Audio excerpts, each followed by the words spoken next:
जय हिंद दोस्तों। स्वागत है आप सभी का स्टडी बाई पाठक सर में। और ये हमारी ज्योग्राफी की वीडियो रहेगी।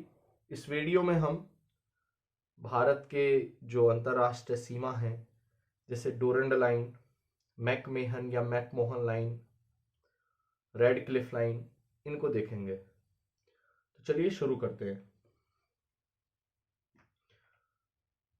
हमने इनसे पिछली वीडियो में भारत के राज्य और उनकी सीमाओं को देखा था।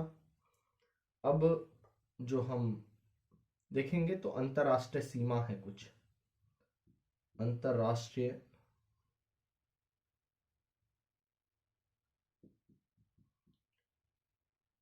सीमा। अब अंतर्राष्ट्रीय सीमा में केवल भारत के ऊपर चर्चा करेंगे, क्योंकि ये हमारा टॉपिक कई बार विवादित होता है और बच्चों के बीच में कई बार ये डाउट रहता है कि डूरंड लाइन जो है हमारी, वो किन देशों के बीच है। और इसी के साथ ही ये भी विवाद है इसका कि ये अफगानिस्तान और पाकिस्तान के मध्य है या पाकिस्तान और भारत के बीच है। तो चलिए चर्चा करते हैं। डूरंड लाइन, जैसा कि ये हमारा उत्तर भारत का क्षेत्र,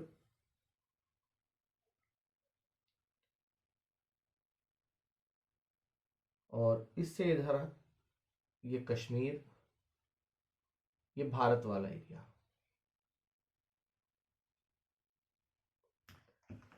अब इधर जाएंगे तो यहाँ ये नीचे कोस्टल एरिया अपना, और यहाँ ये सर क्रिक से पश्चिम की ओर पाकिस्तान वाला क्षेत्र। इतना भाग ये पाकिस्तान का है। अब यदि मैं आपसे कहूं कि इससे ऊपर एक छोटा सा यहां कट मिलेगा आपको, यहां से इतने बीच में लगभग ये इतना हिस्सा अफगानिस्तान का है। ये अफगानिस्तान है, ये पाकिस्तान है, और ये अपना भारत है। अब चूंकि पाकिस्तान और भारत के मध्य ये जो सीमा रेखा है, इसे कहते हैं आपका red Cliff line. Sir red Cliff ने इसे तैयार किया था 1947 में।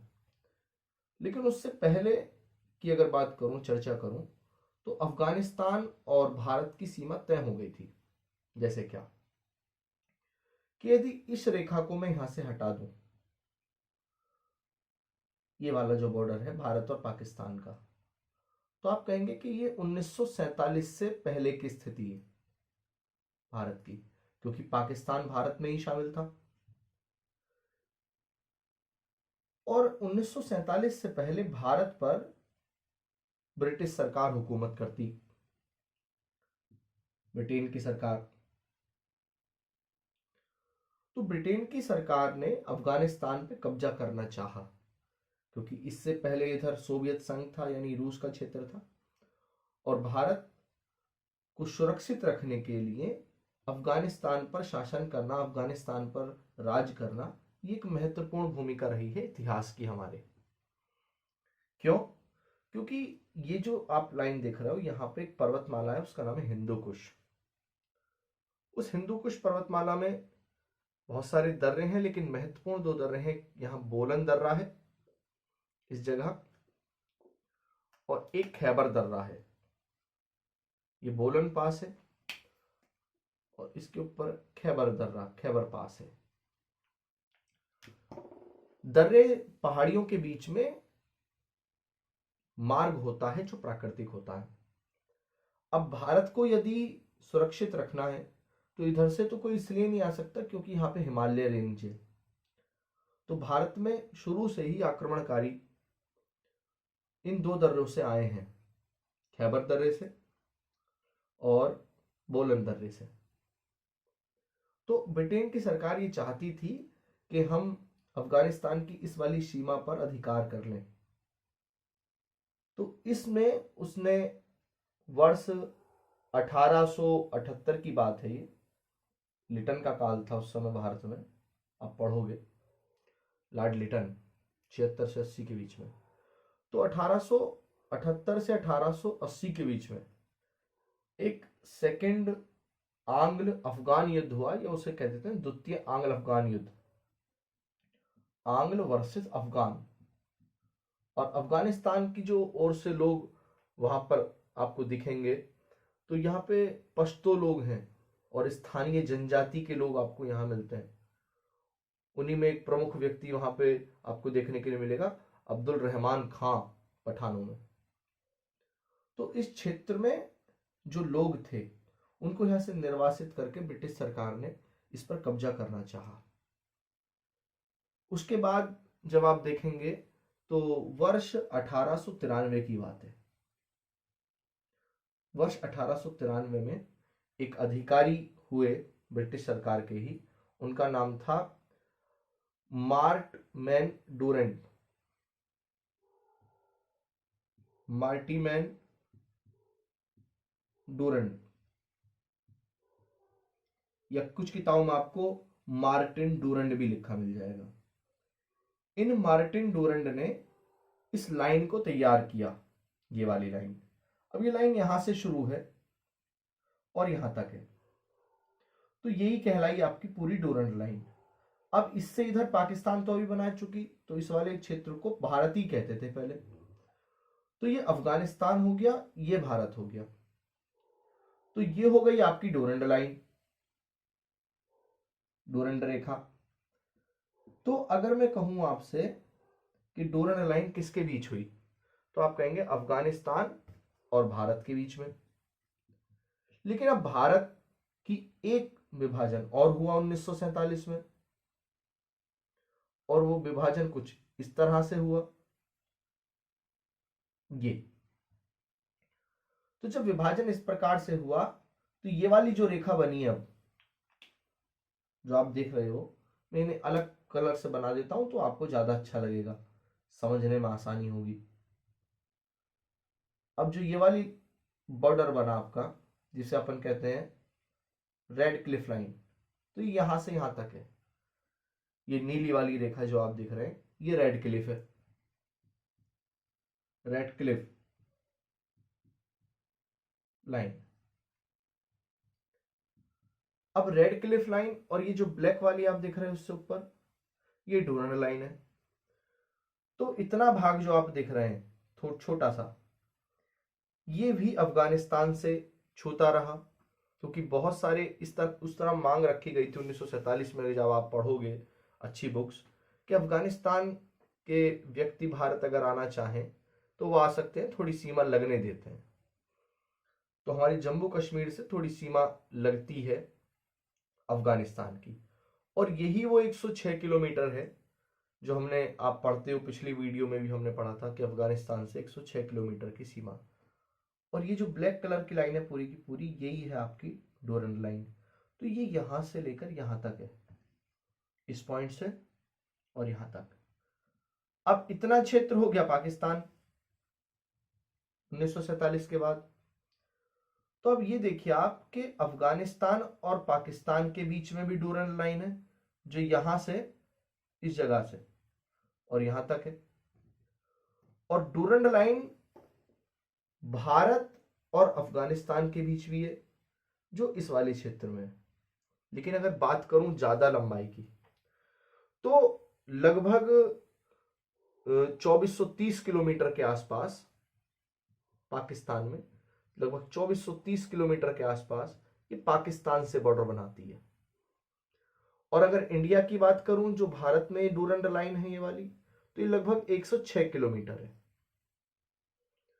तो कई बार परीक्षाओं में प्रश्न आया है और अलग अलग डाउट बच्चों के रहते हैं कि डोरेंट लाइन भारत के बीच और पाकिस्तान के बीच है, या डोरेंट लाइन अफगानिस्तान और पाकिस्तान के बीच है।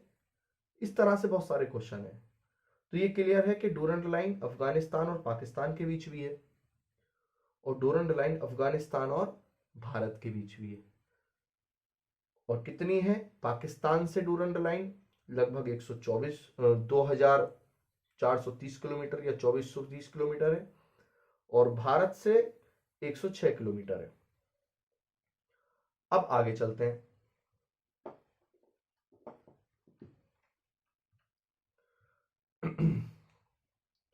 अब इसकी बात करते हैं भारत की और पाकिस्तान की। अब जो भारत और पाकिस्तान के बीच में आप देखोगे तो आपको 3323 किलोमीटर का बॉर्डर मिलेगा, ये वाला, ये 3323 इस प्रकार। अब ये जो आप लाइन देख रहे हैं पूरी की पूरी, ये आपकी रेड क्लिफ लाइन है, बॉर्डर जो यहां से यहां तक है। अब आगे चलते हैं। अफगानिस्तान के बारे में थोड़ी सी बातें यहां जानेंगे हम। जैसे क्या, देखिए अफगानिस्तान के चारों तरफ, यहां से मार्टिन डूरन लिखा था तो आप अपने नोट्स में इसे लिखते रहें। तो अफगानिस्तान के चारों तरफ थोड़ा सा बॉर्डर देखते हैं इसका। ये अफगानिस्तान के एक और है पाकिस्तान, ठीक। दूसरी, पाकिस्तान से जब इधर का क्षेत्र आप देखोगे, इतना एरिया, तो ये ईरान है। तो ईरान की सीमा पाकिस्तान से भी है यहां, और ईरान की सीमा अफगानिस्तान से भी है। अब चूंकि अफगानिस्तान का बॉर्डर देख रहे हैं तो ये देख लेते हैं। अब जब इससे ऊपर की ओर चलोगे, यहां से इस बीच में, तो आपको एक जगह मिलेगी तुर्कमेनिस्तान। तुर्कमेनिस्तान तीसरे नंबर पर, तुर्कमेनिस्तान। आगे जब एशिया का हम ज्योग्राफी पढ़ेंगे, भूगोल पढ़ेंगे, तो इसके बॉर्डर के बारे में भी जानेंगे तुर्कमेनिस्तान के। इससे ऊपर की ओर यहां आपको पड़ेगा उज्बेकिस्तान। Uzbekistan, Uzbekistan. उज्बेकिस्तान से जैसे ही आप इधर आएंगे तो ये वाला जो क्षेत्र है आपका, इतना एरिया, ये आपको मिलेगा ताजिकिस्तान। थोड़ा सा इधर बना लेते हैं, तजाकिस्तान, तजाकिस्तान, तजाकिस्तान पांचवा। और तजाकिस्तान से जैसे ही आप आगे की तरफ आओगे तो यहां पर ये वाला भाग जो रेड कलर का बना देता हूं तो ज्यादा अच्छा तुम्हें दिख पाएगा, क्योंकि बहुत थोड़ी सी सीमा है।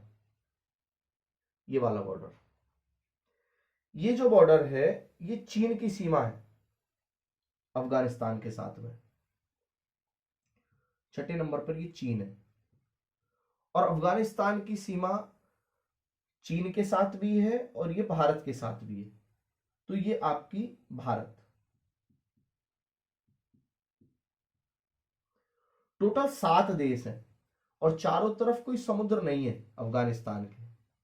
Pakistan, Iran, Turkmenistan, Uzbekistan, Tajikistan, चीन और भारत। आज कहीं ना कहीं अफगानिस्तान के पिछड़े होने में, जो अफगानिस्तान आज पिछड़ा हुआ है आर्थिक दृष्टि से, उसके पीछे कहीं ना कहीं ये कारण भी है कि वो एक स्थल रुद्ध देश है।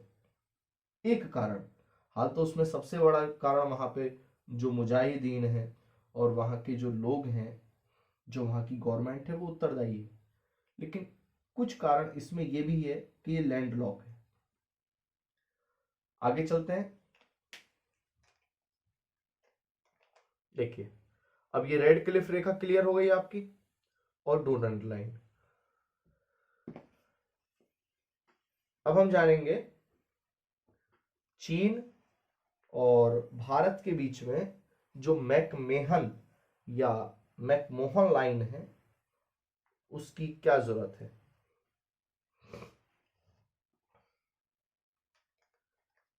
चलिए, एक प्रश्न, अगर आप वीडियो ध्यान से देख रहे हैं तो एक प्रश्न मैं आपसे पूछ लेता हूं, अभी पढ़ा है। डोरंड लाइन कब बनी? 1893 में। ठीक है, याद रखते हैं, नोट्स बनाते हुए चलिए। अब भारत के जो क्षेत्र हैं हमारे, ये कश्मीर वाला एरिया और हिमाचल उत्तराखंड, नेपाल, सिक्किम, भूटान, अरुणाचल प्रदेश, पूर्वोत्तर का क्षेत्र, मिजोरम, त्रिपुरा, बांग्लादेश, इतना भाग। ये आपका राजस्थान वाला रीजन।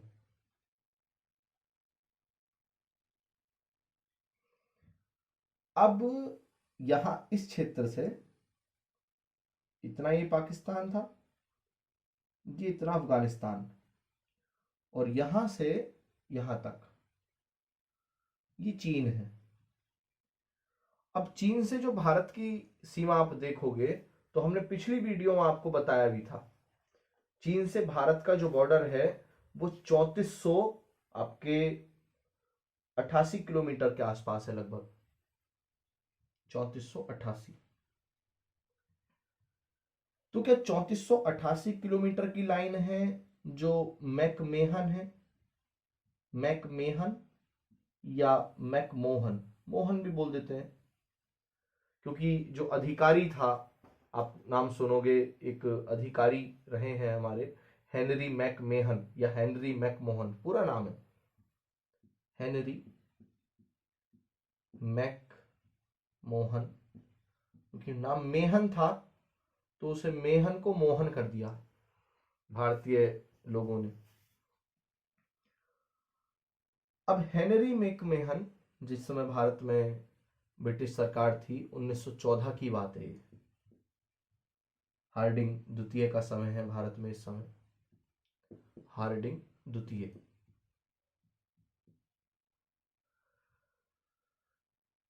हेनरी मैकमेहन जब यहाँ का सर्वे करने के लिए गए, इस क्षेत्र का, अब ये पूरा का पूरा क्षेत्र है आपका, तो यहाँ जब इस क्षेत्र का सर्वे करने के लिए गए तो उन्होंने चीन और भारत के बीच में एक सीमा रेखा तय की जो यहाँ हिमालय क्षेत्रों से जाती थी। अब इसी सन में क्यों तय करी, उसका भी एक कारण है, क्योंकि इस समय के आसपास हमारा जो प्रथम विश्व युद्ध था, वर्ल्ड वॉर आपकी, वो शुरू हो गई थी। तो जब कोई पड़ोसी की नीयत खराब होती है तो हमें अपने खेत की चौहद्दी करने या उसकी बॉर्डर बनाने की सुध होती है। तो कुछ यही कारण रहा चीन का भारत के साथ में, और उस समय ब्रिटिश भारत था, कि हमने चीन से अपनी यहाँ की सीमा रेखा तय करने की सुध ली, और जिस व्यक्ति ने ये सीमा बनाई इतनी, उसे कहा गया आपका मैकमेहन लाइन। अब चूंकि चीन का बॉर्डर तो इतना है, अब पहले ये तिब्बत का क्षेत्र था, ये वाला तिब्बत का रीजन था। अब तिब्बत 1950-1948 के आसपास चीन में ही शामिल हो गया, तो अब इसकी लंबाई ये बढ़ गई है चीन के बॉर्डर की, क्योंकि पहले चीन का बॉर्डर भारत से कम था। अब मैकमेहन लाइन बना देता हूं, तो ये जो अरुणाचल प्रदेश वाला आप बॉर्डर देख रहे हो, इतना हिस्सा, तो ये अरुणाचल प्रदेश का जो ये वाला भाग है, ये वाली लाइन मैकमेहन लाइन है, या मैकमोहन लाइन इसे बोल देते हैं। अब मैकमेहन या मैकमोहन लाइन आपकी अरुणाचल प्रदेश के क्षेत्र में, ये आपका इतना वाला एरिया जो है हमारा, ये अरुणाचल प्रदेश का है। आप ये नहीं कहेंगे कि लद्दाख में मैकमेहन है, यहाँ पे हिमाचल भी है, ये वाला क्षेत्र, यहाँ यूके भी है, यहाँ सिक्किम वाला एरिया, यहाँ लद्दाख वाला रीजन है। तो लद्दाख और हिमाचल, यूके और यहाँ मैकमेहन नहीं है, केवल अरुणाचल प्रदेश के क्षेत्र में मैकमेहन लाइन है, जिसका निर्माण 1914 में हुआ, प्रथम विश्व युद्ध के दौरान। और मैकमेहन लाइन का नाम मैकमेहन हेनरी मैकमेहन के नाम पर पड़ा है। आगे चलते हैं। भारत और पाकिस्तान के बीच में red Cliff, red Cliff, Bharat और अफगानिस्तान के बीच में डूरंड, क्लियर।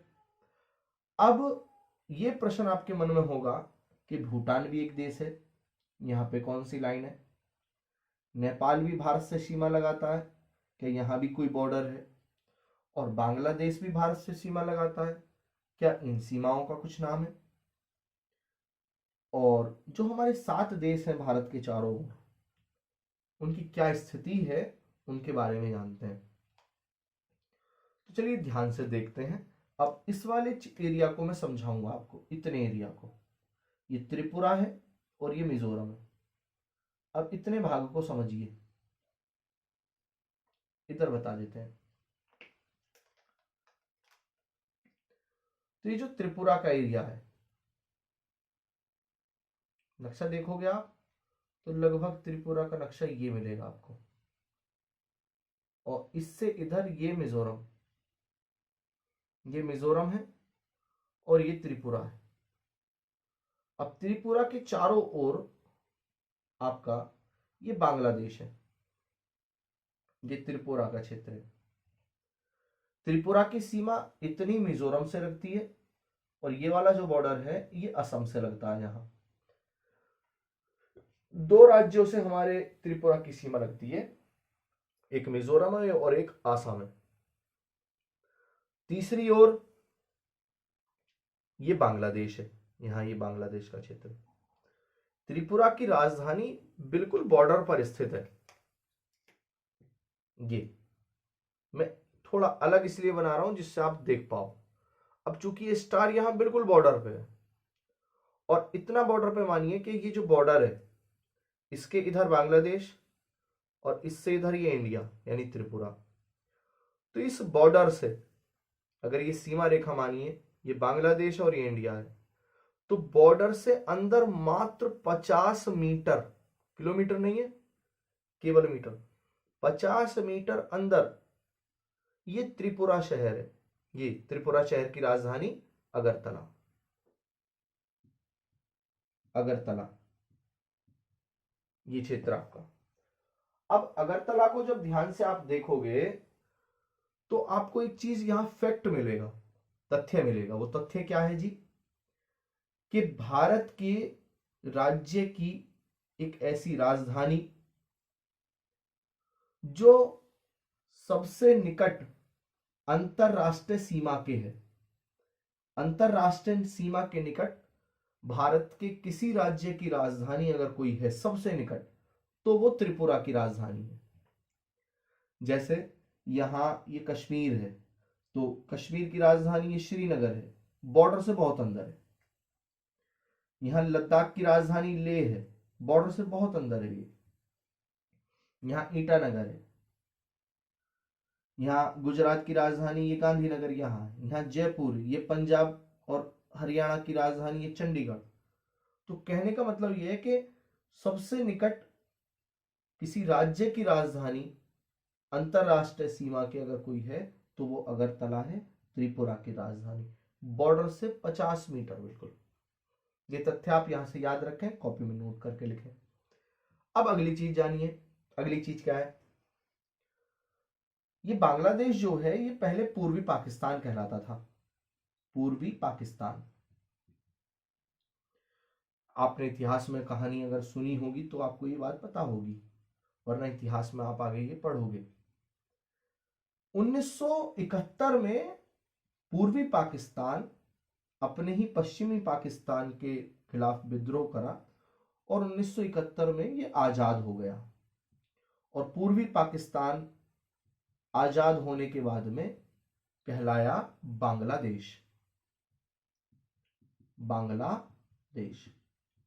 अब जब बांग्लादेश कहलाया आजाद होने के बाद में, तो ये जो क्षेत्र है आपका इतना, इस क्षेत्र को बांग्लादेश और भारत सरकार की सहमति से लगभग यहाँ पे आपको सीमा मिलेगी, लगभग 850 किलोमीटर है। एक्यूरेट अगर फिगर बताऊं तो ये पूरा यहां से लेकर, ये जो बॉर्डर में बना देता हूं आपके सामने, ये इतना भाग, ये वाला त्रिपुरा का, यहां से यहां तक ये जो भाग है लगभग 856 किलोमीटर की सीमा है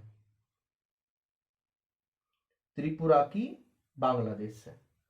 हाल तो 4096 किलोमीटर के आसपास आपको मिलेगी, 4096.7, 4096.7 या 0.7, जिसमें 856 किलोमीटर की सीमा केवल त्रिपुरा के साथ है। बाकी शेष मिजोरम है, यहाँ असम का बॉर्डर लगता है 2 जगह, यहाँ फिर आपका मेघालय की सीमाएं है, फिर इस तरफ पश्चिम बंगाल है। हाल तो बांग्लादेश से सबसे ज्यादा सीमा अगर किसी की लगी है तो वो आपका वेस्ट बंगाल वाला एरिया है, सबसे ज्यादा पश्चिम बंगाल की सीमा लगती है बांग्लादेश के साथ में। और अगर सबसे कम सीमा की बात करूं तो असम की सीमा सबसे कम लगी है, यहाँ पे थोड़ा सा लगता है धुबरी वाले क्षेत्र में, और यहाँ पे जो सूरमा वैली का एरिया है इस जगह यहाँ पे। तो इस रेखा का नाम, त्रिपुरा और बांग्लादेश के बीच में जो रेखा है इसका नाम डाला जीरो लाइन, या शून्य रेखा भी कह देते हैं इसे, या जीरो लाइन।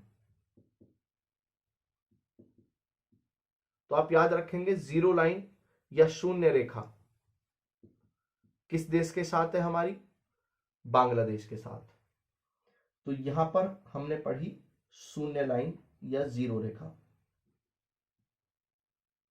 ये बना देता हूं, शून्य लाइन या जीरो लाइन। भारत पाकिस्तान के बीच रेड क्लिफ, भारत अफगानिस्तान के बीच डोरंड, चीन और भारत के बीच में अरुणाचल प्रदेश के क्षेत्र में मैकमेहन या मैकमोहन, और भारत और बांग्लादेश के बीच में त्रिपुरा वाले क्षेत्र में केवल, ये वाली नहीं, इसका भी क्या नाम है, कैसे निर्धारित होती है ये भी जानते हैं अभी। तो त्रिपुरा वाला बॉर्डर जो है बांग्लादेश के साथ में उसे कहते हैं जीरो लाइन। ये बनी कब है जीरो लाइन, 1971 में ही बनी थी, आजादी के समय बांग्लादेश की। याद रखेंगे 1 2 3 और 4। अब अन्य बातों को जानते हैं। अन्य बातों में क्या जानेंगे, अब ये ध्यान से सुनिए। जैसे क्या, नेपाल के साथ में भारत का सीमा निर्धारण किस प्रकार है, भूटान के साथ, बांग्लादेश में ये वाला क्षेत्र, और म्यांमार। आगे देखते हैं।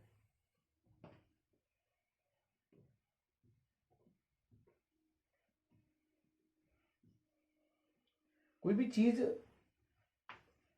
जब तक आप उसे ढंग से जान लेते हो एक बार, तो वह फिर भूलने में नहीं आती है। देखेंगे,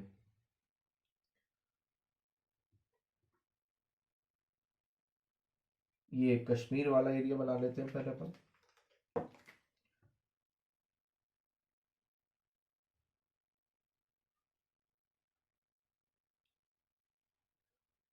ये हिमाचल, उत्तराखंड, सिक्किम, भूटान,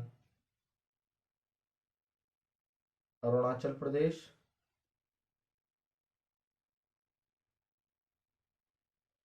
त्रिपुरा।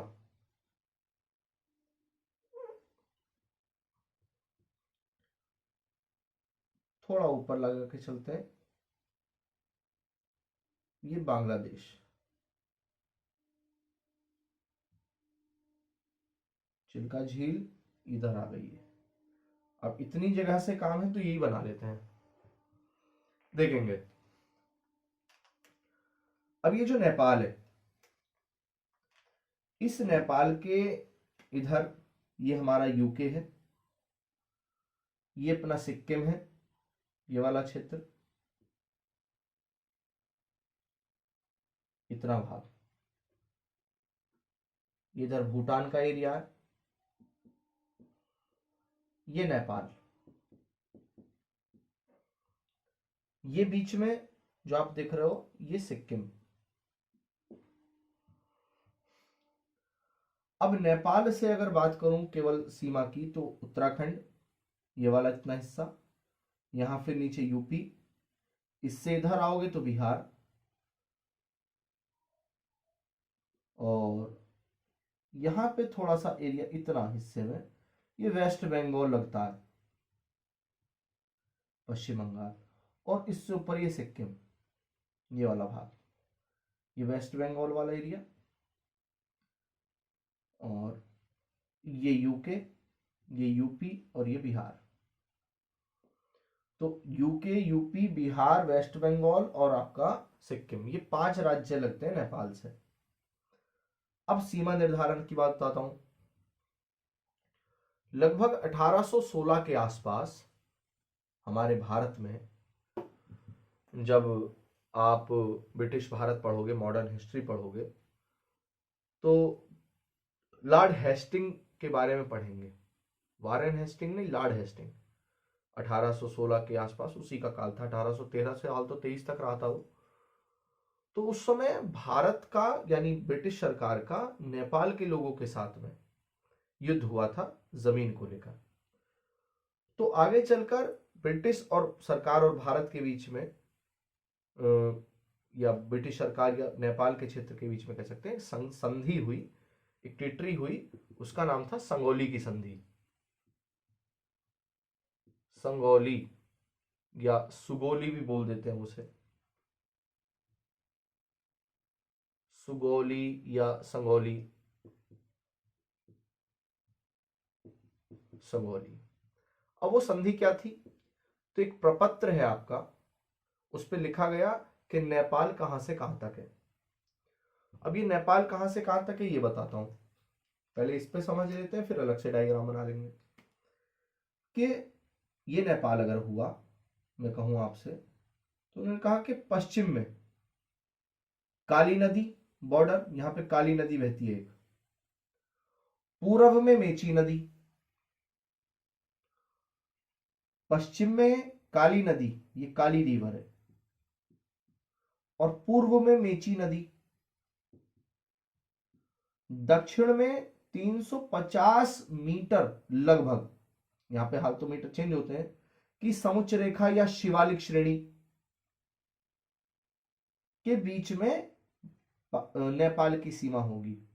इतना भाग क्लियर है।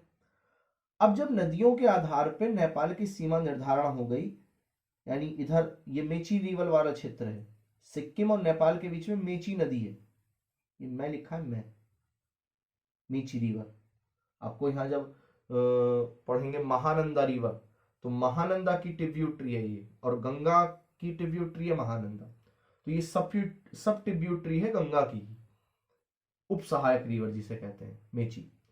तो मेची नदी और काली नदी के बीच में और शिवालिक के बीच में नेपाल का एरिया हो गया। अब चूंकि बॉर्डर बनाना देश का नदी के आधार पर, नदी की धारा को जल मान लेना, ये अपने आप में स्थायी चीज तो है नहीं, क्योंकि नदी जल मार्ग भी बदलती है। तो कई बार हाल तो ये काली नदी जो है ये बिल्कुल उत्तराखंड और नेपाल के बॉर्डर पे है। तो आपने भी हाल ही में ये क्वेश्चन भी सुना होगा, काला पानी जल विवाद, काला पानी जल विवाद, ये वाला। तो ये करंट अफेयर का टॉपिक है हमारा, करंट अफेयर्स का। लेकिन जब करंट अफेयर के टॉपिक आप पढ़ रहे हैं तो उससे ये पता होना चाहिए काला पानी है क्या, क्या वास्तव में काला पानी है या कुछ और ही कहानी है। तो ये काला पानी जल विवाद क्या है? काली नदी का बॉर्डर है। अगर नदी थोड़ा इधर से बहने लगेगी इस तरह से, तो नेपाल का फायदा हो गया, क्योंकि नदी के इधर वाला नेपाल है। और अगर नदी इस प्रकार से बहने लगे तो इंडिया का फायदा हो गया। अब तो ये फायदे की बात तो अलग हो गई बहने के आधार पर, ठीक है। मैं कहूं चलो नदी ऐसे ही बह रही है बॉर्डर पे, लेकिन अगर नदी पर बांध ही बनाना हो तो नेपाल बनाएगा या भारत बनाएगा? ये भी तो बात है कि नदी किसके कब्जे में है। नदी से इधर भारत, नदी से इधर नेपाल, लेकिन नदी किस पे है? भारत पे है, नेपाल पे। तो यही था काला पानी जल विवाद, क्योंकि इंडिया इस पे डैम बनाना चाहता था जिससे बिजली उत्पादन का क्षेत्र काम आता, और यूपी के लिए, उत्तराखंड के लिए अलग अलग क्षेत्रों में आपका विद्युत और जल को कंट्रोल करने के लिए, क्योंकि जो काली नदी है ये सहायक नदियों में आ जाती है। आगे जब पढ़ोगे ना आप गंडक और घाघरा रिवर यहाँ पर, तो उनके क्षेत्र में आपको ये वाली नदी पढ़ने के लिए मिलेगी, काली। ये वाली बात समझ में आई है। तो नेपाल की सीमा हमारी ये तारबंदी वाला बॉर्डर नहीं है पाकिस्तान की तरह, सिक्किम की, यहाँ बांग्लादेश चीन वाली तरह। तो ये प्राकृतिक सीमाएं हमारी, इसलिए ये कारण है हमारा कि नेपाल से कोई ज्यादा बॉर्डर डिस्प्यूट या बहुत ज्यादा सख्ती यहाँ पे नहीं रहती है। आगे चलते हैं। अब बांग्लादेश, तो बांग्लादेश का जो ये वाला क्षेत्र है, यहां से समुच्च रेखा गई है और इससे ऊपर ये आपका हिमालय वाला रीजन, तो इतने भाग को बांट दिया गया है। बांग्लादेश, भूटान की बात कर रहा हूं, ये भूटान, बांग्लादेश अगर मैंने बोला तो सॉरी, भूटान वाला क्षेत्र जो है। अब बांग्लादेश की बात करता हूं, तो एक बॉर्डर तो हमारा ये जीरो लाइन है 856 किलोमीटर के आसपास जो 1971 में बना, लेकिन जो ये वाला बॉर्डर है, इतनी सीमा बांग्लादेश की, इतनी, तो ये जो सीमा है ध्यान से देखेंगे,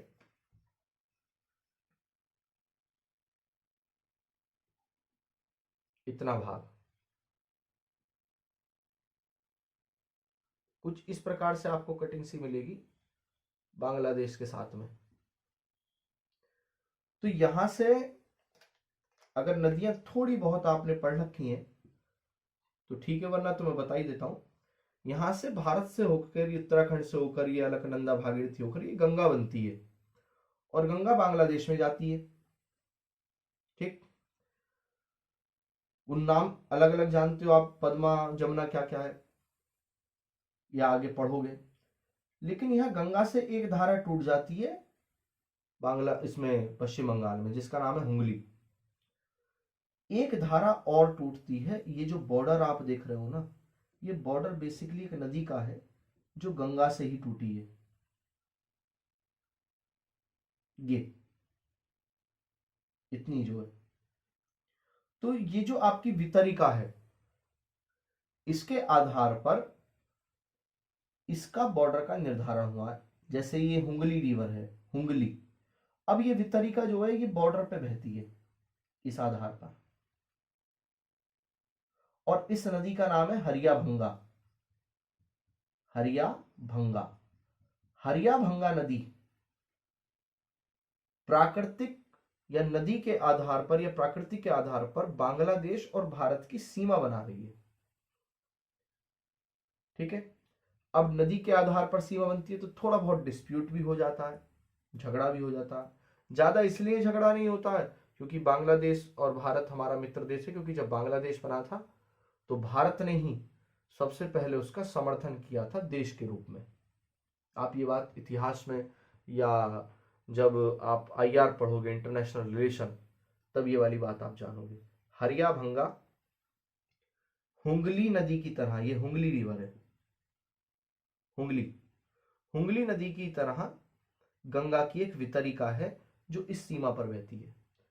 अब ये वाला जो बॉर्डर है ये 1905 में करजन के काल में बना था। तो जब आप बंगाल विभाजन के पेपर पढ़ोगे, प्रपत्र पढ़ोगे, तो उस पेपर्स में इस नदी का नाम भी मिलता है। 16 अक्टूबर 1905 को बंगाल विभाजन अस्तित्व में आया, आप पढ़ेंगे हिस्ट्री में। तो ये आपका सीमा जो है आपकी, ये नदी ने बना रखी है। अब ऊपर के क्षेत्र की बात करें तो ये समुच्च रेखा द्वारा निर्धारित है। समुच्च रेखा आगे मानचित्रों पर जो रेखाओं का अध्ययन होता है उसमें पढ़ेंगे। हाल ही में अभी भारत सरकार और बांग्लादेश सरकार के बीच में आप कॉरिडोर या 3 बीघा कॉरिडोर समझौता पढ़ोगे, तो 3 बीघा कॉरिडोर समझौता, ये जो 3 निशान आप देख रहे हो, तो इस बीच में यहां पर ये 3 बीघा कॉरिडोर का रिलेशन है। ये टॉपिक अलग का है, यहां नहीं पढ़ेंगे, किसी और टॉपिक में हम यह 3 बीघा पढ़ेंगे। जब संविधान पढ़ेंगे तो भी ये टॉपिक आता है। तो ये 3 बीघा कॉरिडोर वाला बॉर्डर है, ये हरिया भंगा वाला है, और मेघालय के साथ में जो डिवाइड है वो भी समुच्च रेखा के आधार पर है। आगे चलते हैं।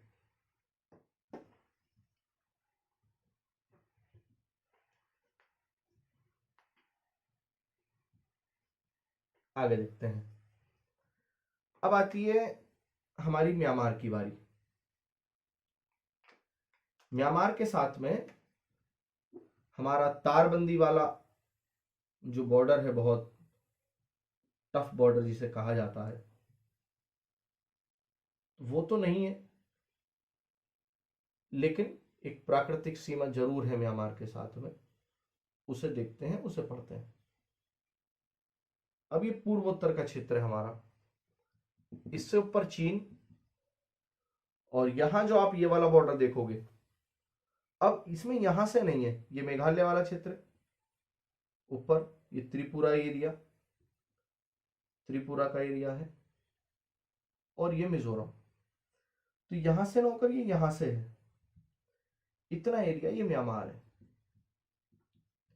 म्यांमार को बर्मा भी कहा गया, और इसे ब्रह्म देश भी पुरानी किताबों में मिलता है, ब्रह्म देश या ब्रह्म राज्य। आज बौद्ध धर्म का क्षेत्र है यहाँ, पहले सनातन धर्मी भी होते थे।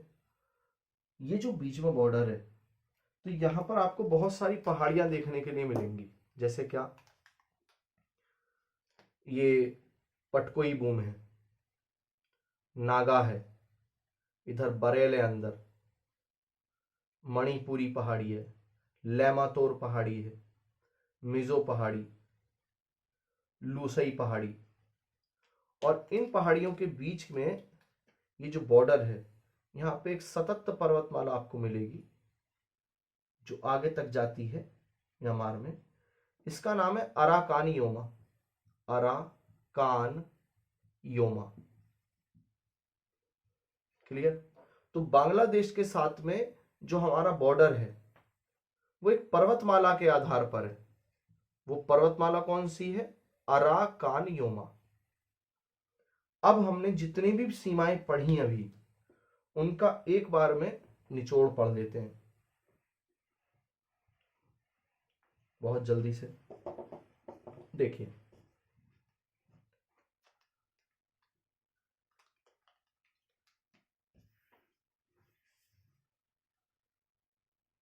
ये गुजरात वाला रीजन,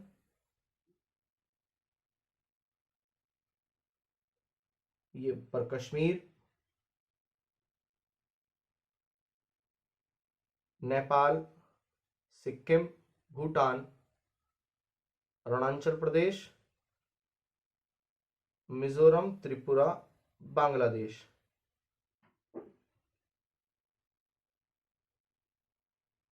इतना भाग। अब यहां से इधर ये पाकिस्तान,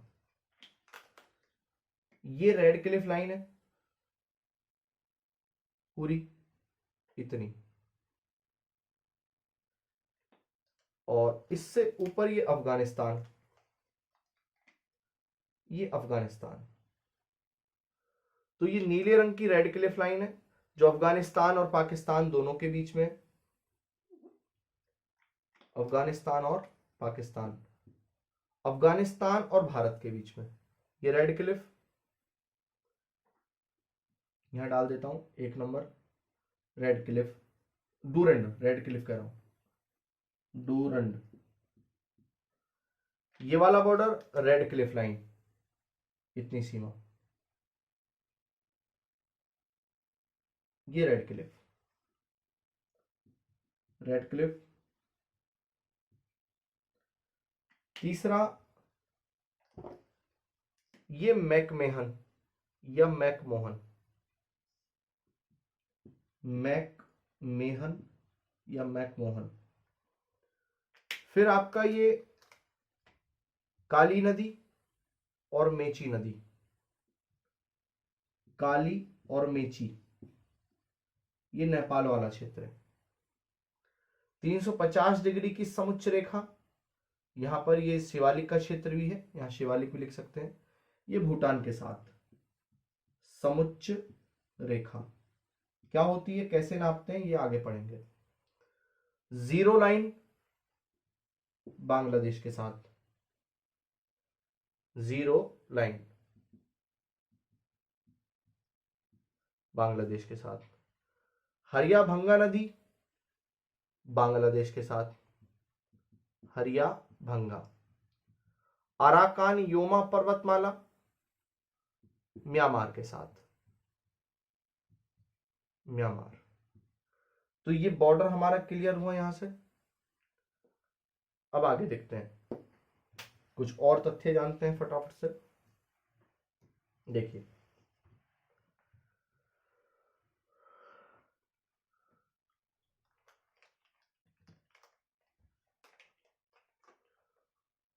ऑल ओवर अगर बात करूं भारत के बॉर्डर की,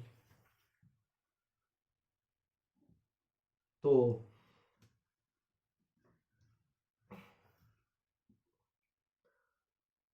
ये जो हमारा क्षेत्र आप देखते हैं उत्तर की तरफ, हाल तो पिछली वीडियो में हमने पढ़ा भी था,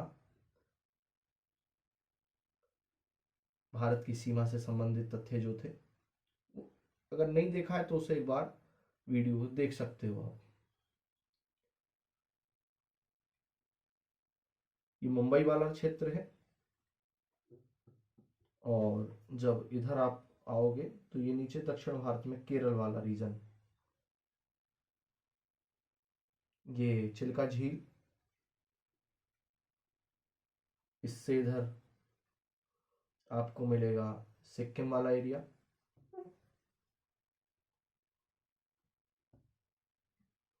सिक्किम, बांग्लादेश, अरुणाचल प्रदेश, मिजोरम, त्रिपुरा, ये कुछ इस प्रकार। जैसे क्या तथ्य हैं कि ऑल ओवर क्षेत्रफल भारत का, क्षेत्रफल हमारे भारत का टोटल 32,87,263 वर्ग किलोमीटर है। जानते रहिए, बहुत काम की चीजें हैं, सबर रखोगे बहुत काम की चीजें मिलेंगी। ये तो पुराना फैक्ट है, इससे काम की जो चीजें हैं वो क्या है, एक और पुराना फैक्ट दे रहा हूं, जो आपके ऑल ओवर जब आप वर्ड देखोगे तो वो 2.4% मिलेगा, 2.4% कुल विश्व के क्षेत्रफल का, विश्व के क्षेत्रफल का। अगली चीज, भारत के क्षेत्रफल से हम तुलना करेंगे अब भारत के साथ में या उससे संबंधित जो देश हैं, जैसे क्या, पहले तो ये क्रम मैं आपको बताता हूं, क्षेत्रफल की दृष्टि से जो देशों का अपना क्रम है। सबसे ऊपर आता है रूस क्षेत्रफल में।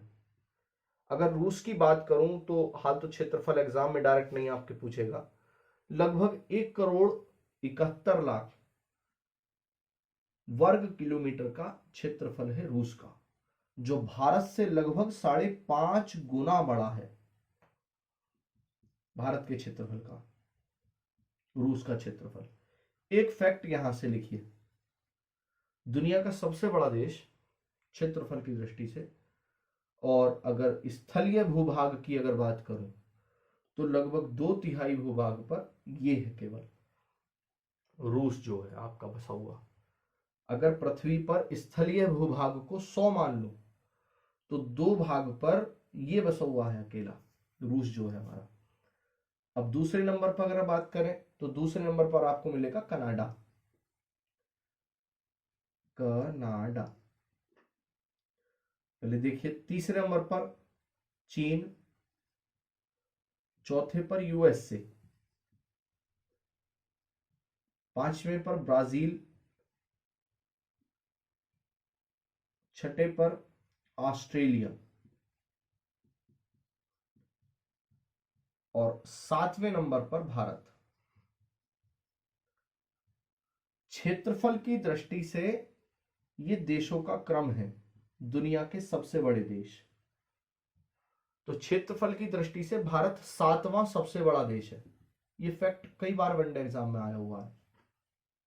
और क्षेत्रफल कितना है, 32,87,263 वर्ग किलोमीटर की टोटल है। 7 से पहले ये 6 देश हैं जो भारत से सबसे बड़े हैं, भारत से ऊपर हैं, रूस, कनाडा, चीन, यूएसए, ब्राजील और ऑस्ट्रेलिया। अब एक चीज और ध्यान से सुनिए, वो क्या है कि लगभग 99 लाख किलोमीटर के करीब आपके कनाडा का क्षेत्रफल है, 95 लाख के करीब चीन का है, और लगभग 90 लाख के करीब यूएसए का है। यूएसए, चीन और कनाडा भारत से 3 गुना बड़े हैं क्षेत्रफल में। और रूस 5.5 गुना। ये तो भारत से, ये वाले फैक्ट यहां से कई बार आए एग्जाम में, तो आप ये याद रखना, गुना। कनाडा, चीन, यूएसए। अब भारत से जो छोटे हैं देश, उनसे जो फैक्ट आए हैं एग्जाम में वो देखिए। जैसे अगर बात करूं हमारी, जो आपने नाम अगर सुना हो तो पाकिस्तान। पाकिस्तान हमसे 4 गुना छोटा है पाकिस्तान। फ्रांस की बात करो तो फ्रांस 6 गुना छोटा है भारत के क्षेत्रफल से। और जर्मनी की अगर बात करें तो जर्मनी 9 गुना छोटा है।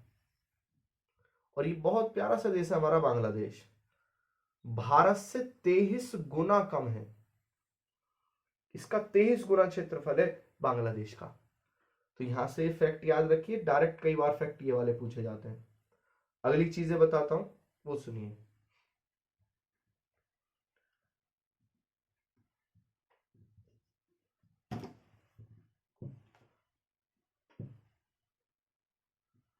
देखते हैं कुछ और बढ़िया से तथ्य।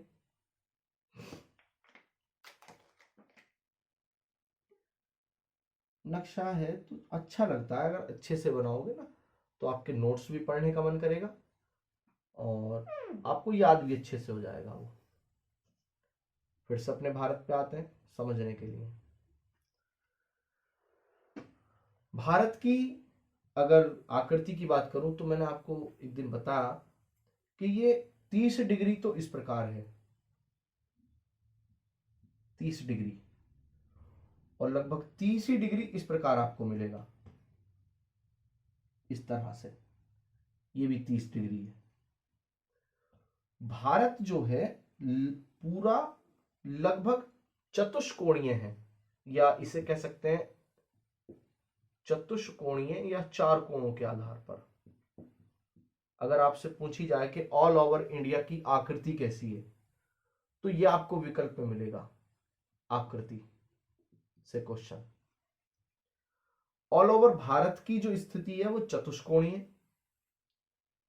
अगर दक्षिण भारत की बात करूं तो दक्षिण भारत है अपना त्रिभुजाकार, त्रिभुजाकार। ये जो भारत आप देख रहे हो, ये इतना हिस्सा, ये त्रिभुजाकार है। ये क्वेश्चन पूछ लेगा दक्षिण भारत से, या दक्षिण भारत का जो प्रायद्वीपीय भारत है, ये प्रायद्वीपीय भारत। हाल तो इतिहास में दक्कन भारत का मतलब केवल ये है, ये वाला, ये दक्षिण है और ये दक्कन है। आगे चलिए, ध्यान से सुनिए। अब यहां से उत्तर से जब आप पॉइंट देखोगे तो यहां पे इंदिरा कोल है, और यहां नीचे दक्षिण तक, कन्याकुमारी तक जो आपको लंबाई मिलेगी ये हमारी, ये है 3214 किलोमीटर। इसे शॉर्ट में 3214 भी कह देते हैं। और जो हमारा ये वाला रीजन है, इतना वाला, तो यहां से आपको मिलेगी, यहां से नहीं है, इधर से, ये लास्ट पॉइंट से उठाया और यहां तक, लास्ट तक, ये गोरमोता या गोहर मोता मिलेगा आपको। 68 डिग्री के आसपास आपको मिलेगा, 68 डिग्री 7 मिनट के आसपास। और यहां ये लास्ट में जाएगा इधर, ये अंतिम पूर्वी बिंदु है कीबीथू, अरुणाचल प्रदेश में 97 डिग्री 25 मिनट पूर्वी देशांतर पर। तो यहां से यहां तक जब आपके जाएगा तो आपको ये लंबाई यहां से यहां तक की मिलेगी 2933 किलोमीटर के आसपास।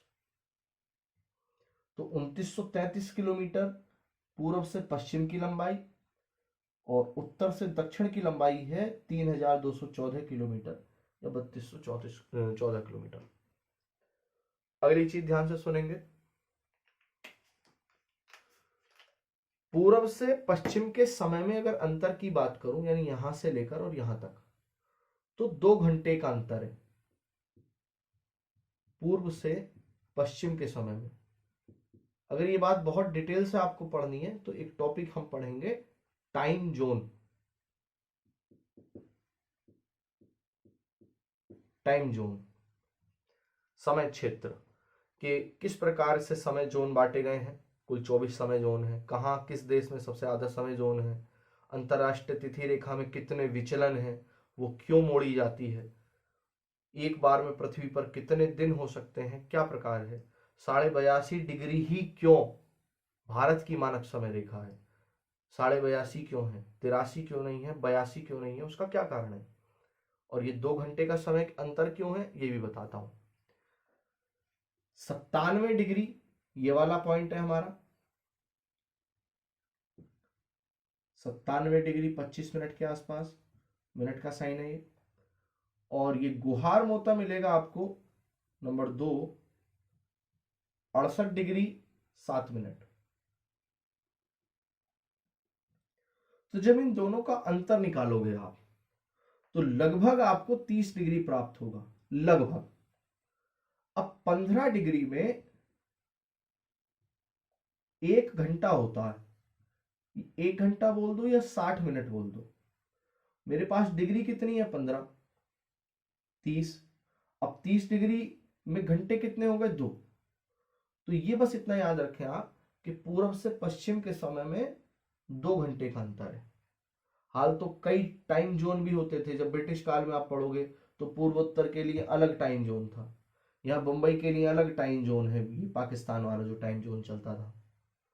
वर्तमान भारत की स्थिति में आपने जो अभी मैंने आपको ये रेखा पढ़ाई पिछले वीडियो में, भारत की मानक समय रेखा 82.5 डिग्री जो 5 राज्यों से गुजर रही है, और कर्क रेखा को यहाँ छत्तीसगढ़ के आपको बिलासपुर वाला जो क्षेत्र मिलेगा, यहाँ पे अंबिकापुर वाला, बिलासपुर वाला, वहां पे आपको काटती है। तो जिसने पिछले वीडियो अगर नहीं देखी है तो उसे जाके देखो आराम से, उसमें कोई दिक्कत नहीं है। अब अगली चीज जानिए, देखिए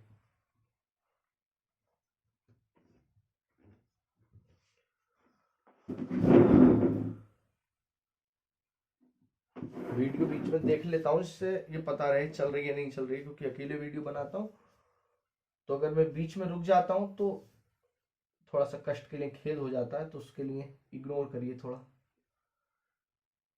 ये जो अंतरराष्ट्रीय बॉर्डर है, इतना हिस्सा ये वाला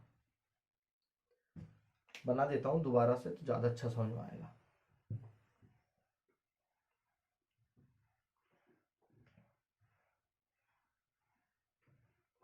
देखिए, एक है हमारी स्थलीय सीमा और एक है जलीय सीमा। जलीय सीमा और स्थलीय सीमा। अब स्थलीय सीमा का चित्र बना देता हूं एक,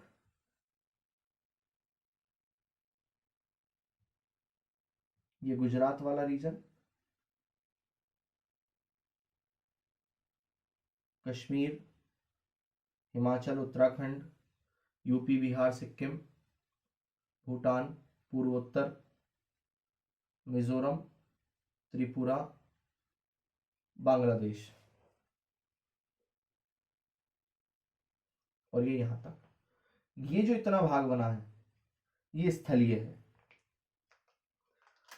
और जो नीचे इतना भाग बना रहा हूं यहां से शुरू करेंगे अब,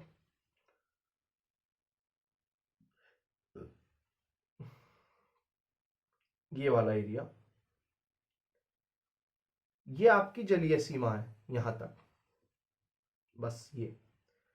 इधर अंडमान के द्वीप हैं, उत्तरी अंडमान, मध्य अंडमान, दक्षिणी Andaman, Sentinelese, Car Nicobar, little Nicobar, great Nicobar. फिर ये लक्षद्वीप के आपको छोटे छोटे द्वीप मिलेंगे। ऑल ओवर ये वाला पूरा का पूरा आपको मिलेगा 15,106.7 किलोमीटर। यहां से इतना बॉर्डर यहां तक का। स्थलीय सीमा 15,106.7 है, कुछ किताबों में 15,200 लिखी हुई है। ये एक्यूरेट फिगर है, मंत्रालय से उठाई हुई है, संसद भवन के कागजों में। तो यहाँ एक्यूरेट भी कई बार आपको मिल जाती है और लगभग 200 में भी लिखा मिल जाता है, तो 2, 4, 10, 5 किलोमीटर में इधर उधर कोई दिक्कत नहीं रहती है। स्थलीय सीमा भारत की ये है, और जो ये वाली बनी हुई है ये जलीय सीमा है, आपको ये मिलेगी 7,000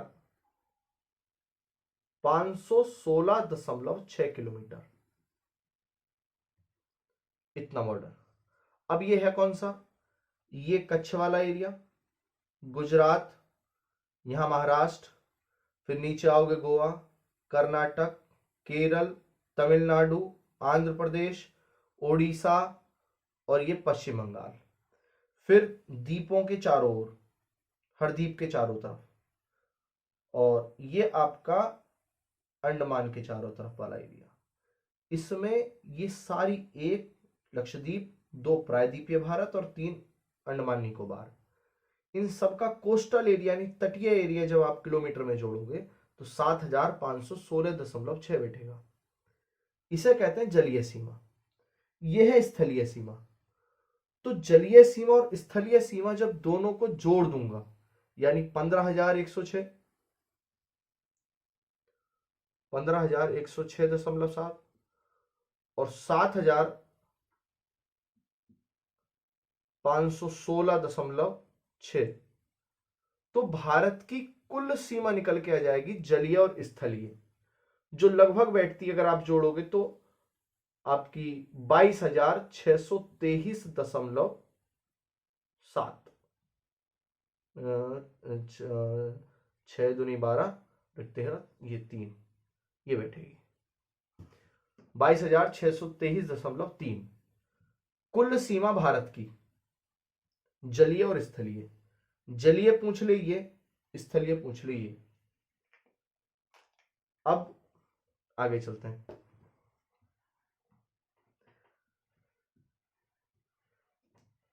वीडियो बहुत बड़ी हो जाती है तो कई बार मुझे छोटी वीडियो बनानी पड़ती है। इसके अगले वीडियो में हम हिमालय भूआकृतिक क्षेत्र, पहले भारत का विभाजन करेंगे। हिमालय, मध्य गंगा घाटी, गंगा का मैदान, ब्रह्मपुत्री का यानी मैदानी क्षेत्र, प्रायद्वीपीय भारत, तटीय वाला भारत आपका, और द्वीपीय क्षेत्र, इनके आधार पर बांटेंगे। फिर भारत की पहाड़ियां, हिमालय को बहुत डिटेल से एक एक बात, एक एक चीजें जानेंगे। वीडियो अगर बहुत अच्छे से आपने देखी है तो सब्र रखिए, सीखते रहेंगे। सरस्वती माँ में विश्वास रखें, विद्या में विश्वास रखें, माता पिताओं का आशीर्वाद लें, गुरुओं का आशीर्वाद लें, अपने आप को सकारात्मक रखें, ध्यान करें और सामाजिकता रखें। जय हिंद लिख दें कमेंट बॉक्स में। वीडियो देखने के लिए बहुत बहुत धन्यवाद, और इस वीडियो को अपने फ्रेंड्स में शेयर कर देना। मेरी बात को सुनने के लिए बहुत बहुत धन्यवाद, और वीडियो अच्छी लगी हो तो इसे लाइक कर देना। अगर चैनल को सब्सक्राइब नहीं किया है तो सब्सक्राइब कर लेना, और अगर अभी मन नहीं है तो कोई जल्दी नहीं है, आराम से कर लेना। जय हिंद, वंदे मातरम, भारत माता की जय।